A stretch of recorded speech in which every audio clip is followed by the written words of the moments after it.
এতিয়া আমি আহিছো ৰুলছলৈ আমি একদম সিম্পলেস্ট অফ দ্য ৰুলছৰ পৰা ষ্টাৰ্ট কৰিম দেই সোৱা আমি ধৰা কলো Sahil is a cook dash loves to eat too okay yat swa ami dash tot ami pronoun eta bahabo lage okay ami kar kotha refer korisu ami we are referring to Sahil okay we are referring to the noun Sahil okay yat ami ki boham Sahil is a boy as Sahil is a boy we will use he okay Sahil is a cook he loves to eat too okay let's keep it simple then ami dhora eta korilu Shiny is a footballer dash plays well okay yat ami ki baham because we are referring to Shiny and we are referring to her as a girl ami ki korim Shiny is a footballer she plays well okay then ami dhora eta kolu the cat is crying after full stop dash is looking for its mother yat ami ki baham it because I told you that day non-living thing hok naiba hok an animal ami ki use koru we use it okay aru eta last example the girls went together suppose ami kolu dash enjoyed a lot yat ki ahibo they because we are referring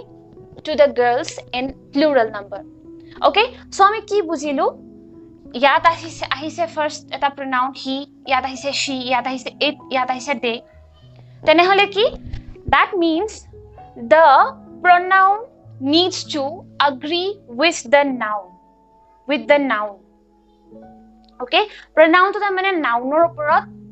dependent hobo lage and pronoun to hoday nounor logot agree koribo lage kyo agree koribo lage because jodi eta mi Sahil is a cook it loves to eat too but it boli ami non living thing okhe kom na ba animals okhe kom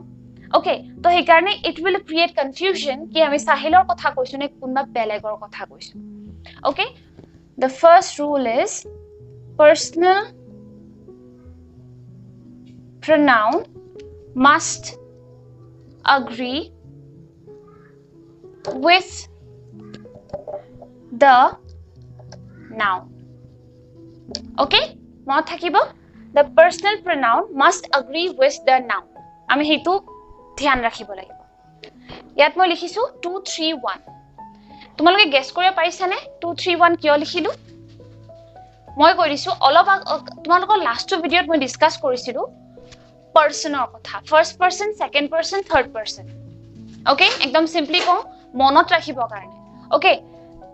2 মানে second person 3 মানে third person 1 মানে first person এই তোমালোকে নিশ্চয় ভাবিছা মই English ক্লাছত নাম্বাৰস কিয় ইউজ কৰি আছো কাৰণ আছে সোৱা personal pronoun ketiaba enekwa he that omuke log lagi kam to korile tat keita omuk not noun we are talking about pronoun okay omuk thora yate tumalukor ase I you and he thakil janiba okay yato tumalok confuse hoi jwa error correction hok naiba ekita tumalok bhalke koribole kwa hoise tumi naiba error detection hok ইয়াত ভুল কি এনেকে খুদিব পাৰে ন কেতিয়াবা ইয়াত ভুলটো হল এইটো আহিব ফাৰ্ষ্টতে দ্যাট ইজ 2 3 1 এইটো বস্তু তোমালোকক হেকাৰণে মই মনত ৰাখিব কাৰণে ইজি কৰি দিছো ঠিক আছে তাৰ মানে ধৰা the sentence will be like I'm taking an example 2 you he and I will go together. এই sentence to কি? এই sentence হব শুদ্ধ। শুদ্ধ কিয় হব? Because we are going for this order, 2, 3, 1 order, and this will be wrong. Okay, so personal pronoun তোমালোকে সদায় এইটো কথা মনত ৰাখিবা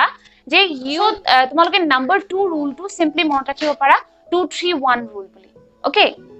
example এটা দিছো। The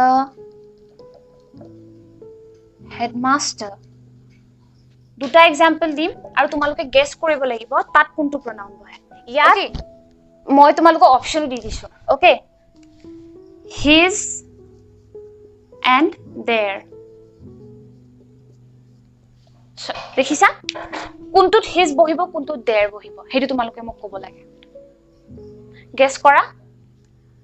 মই কৈ দিছো এইটো first to যেটো আছে হেতুত হ'ব his, second to যেটো আছে হেতুত হ'ব their। reason to ধৰিব পাৰিছা? reason to hold when we are referring to one person, okay, we only use one determiner. When we are referring to two person, we will use two determiners in before both the nouns. Okay, yate one noun itu noun. Okay, তোমালোকে মনত ৰাখিব কাৰণে easy কৰো the noun to থাকিল আৰু without the noun to থাকিল ইয়াত কি হ'ব singular pronoun। Okay, singular pronoun মানে এইটো ভালকে লিখি দিছো singular pronoun। Okay, next the n মানে বুজি পাইছা n মানে noun, the noun plus the noun ইয়াত কি আহিব plural pronoun মানে কি plural pronoun। rule number 3 to তোমালোকে এনেদৰে মনত ৰাখিবা ঠিক আছে। the noun plus noun is equal to one singular pronoun। okay, the noun plus the noun is equal to plural pronoun। আৰু চোৱা মই the to তোমালোকে মনত ৰাখিবৰ কাৰণে যেটো example to হেৰি কৰিলো সেই কাৰণে দিলো কেতিয়াবা the জাগাত মায়ু থাকিব পাৰে আৱৰো থাকিব পাৰে। okay, হেতুৰ কাৰণে তোমালোকে হেতু লক্ষ্য কৰিবা মানে ধৰা my headmaster and my secretary তেনেকৈ আহিব পাৰে। okay, তোমালোকৰ এইটো কনফিউজন নহওক তাৰ কাৰণে মই খালি the to example দিছো যেহেতু হেতু তোমালোকক এনেকৈ দি দিছো। কিন্তু তোমালোক এটা বস্তু তোমালোকে মনত ৰাখিব লাগে যে যদি এটা দুটা নাউন থাকে আৰু তাৰ আগত দুটাৰে আগত যদি ডিটাৰমিনাৰ্স নাইবা পজেসিভ অ্যাডজেক্টিভ থাকে হেতু কি হ'ব তাৰ পিছত আমাৰ কি হ'ব প্লুৰাল pronoun হ'ব। নেক্সট টু চাবা যদি ধৰা কিছুমান ওয়াৰ্ডস মানে নাউনৰ আগত each, every এইগিটা থাকে মানে এইগিটা যদি ডিটাৰমিনাৰ্স থাকে তেনেহলে আমি কি কৰিব লাগিব আমি সেইগিটা pronoun হিচাপে সদায় কি ইউজ কৰিব লাগিব singular pronoun। okay, মই example দিছো each girl and each woman cast ইয়াত কি হ'ব her vote। okay, ঠিক আছে। আৰু এটা ধৰা each man and each woman can cast ইয়াত কিন্তু his or her হ'ব দেই her vote কাৰণ ইয়াত pronoun বুলি ক'বলে girl আৰু womanক দুইটাকে এটা pronoun দিয়ে বুজায়। কিন্তু man and woman বুলি ক'লে his আৰু her দুইটা ইউজ হয়। চলে আহিছো চাবা let dash go অপশন আছে তোমাৰ me and I ইয়াত কি হ'ব ইয়াত সদায় me হ'ব মানে মই যে আগতে ডিসকাস কৰিছিলো লিস্ট এখন দিছিলো ইয়াত কি হ'ব অবজেক্টিভ কেস। okay, so আৰু এটা divide this between ইয়াত us হ'ব নে we হ'ব কোৱাচোন divide this between of course divide this between us right কাৰণটো হল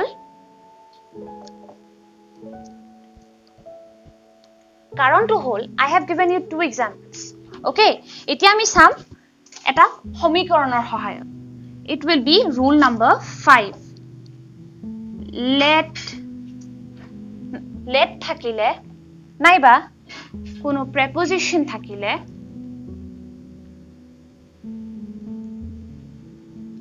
নাইবা but থাকিলে or except থাকিলে তাৰ লগত যেটো বহে হেতু হ'ব সদায় objective case okay তোমালোকে হেতু মনত ৰাখিবা হে একে ধৰণে যদি আমি এটা एग्जांपल লওঁ everyone went there but yet me hobo ne I hobo of course yet me hobo karon ami already kolu bator logot objective clause he hoy objective case he hoy okay so ami ki korim let eke dhorone ami monot rakhim je let naiba preposition thakile naiba but thakile naiba except thakile amar tar logot jitu bohibo etu hobo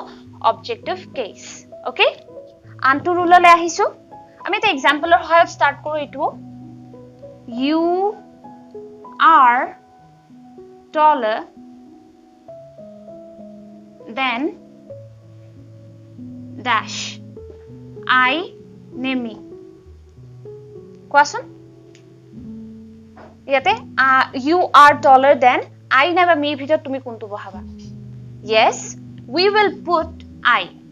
okay we will put I because comparison যেতিয়া হয় comparison যদি pronoun দুটাৰ মাজত comparison হয় সদায় একে ধৰণৰ কেছৰ মাজত হে comparison হ'ব okay সোয়া ইয়াতে you তোমালোকে লিষ্ট খনলে সোয়া ইয়াতে you আছে you to whole subjective case okay so you are so this is subject here so it is a subjective case you are taller than it will also be in the same subjective case as simple as that okay monot rakhiba etu bostu thik ase aru John did better than yate us hobo ne we hobo question yes of course yet we hobo karon we need the comparison between two equal cases okay তোমালোকে আৰু এটা পথৰণে বস্তুটো মনত ৰাখিব পাৰা you are taller than ইয়াত I পিছত am এটা সাইলেন্ট হৈ আছে okay লগতে John did better than we did ইয়াত did to সাইলেন্ট হৈ আছে তোমালোকে তেনেকৈ বস্তুটো মনত ৰাখিব পাৰা এতিয়া হু আন এটা एग्जांपल হলে okay he is elder to yet me hobo ne I hobo muk kwasun bhabasun tomaloke he is elder to me ne I yet hobo answer to me because please go and check rule number 5 tat moi ki kolu let naiba preposition নাইবা but নাইবা exceptor লগত exceptor piece ফালে যেটো case আহে যেটো pronoun আহে that will be in objective case okay হেই কাৰণ আমি কি মন ৰাখিব লাগিব ইয়াতে he is যদিও ইয়াতে comparison চলি আছে he is elder to me এই হ'ব okay clear so আমি rule number 6 to এনে ধৰণে মন ৰাখিব পাৰো যে comparison will be between two equal cases থাকিব মনত আজিৰ ভিডিওটোত আমি ডিসকাস কৰিলো ছটা পাৰ্সনাল প্ৰনাউনৰ ৰুলস নেক্সট ভিডিওটোত আমি আন ছটা পাৰ্সনাল প্ৰনাউনৰ ৰুলস ডিসকাস কৰিম আজিৰ ভিডিওটোৰ ওপৰত কিবা যদি তোমালোকৰ ডাউটছ আছে please let us know in the comment section below আৰু যদি তোমালোকে ভিডিওটো ভাল পালা লাইক কৰিবলৈ নাপাহৰিবা শ্বেয়াৰ কৰিবলৈ নাপাহৰিবা তোমালোকৰ ফ্ৰেণ্ডছৰ লগত আৰু চেনেলটো সাবস্ক্ৰাইব কৰিবা কুহেলিকা শাৱাৰ অফ ব্লেছিংছ থ্যাংক ইউ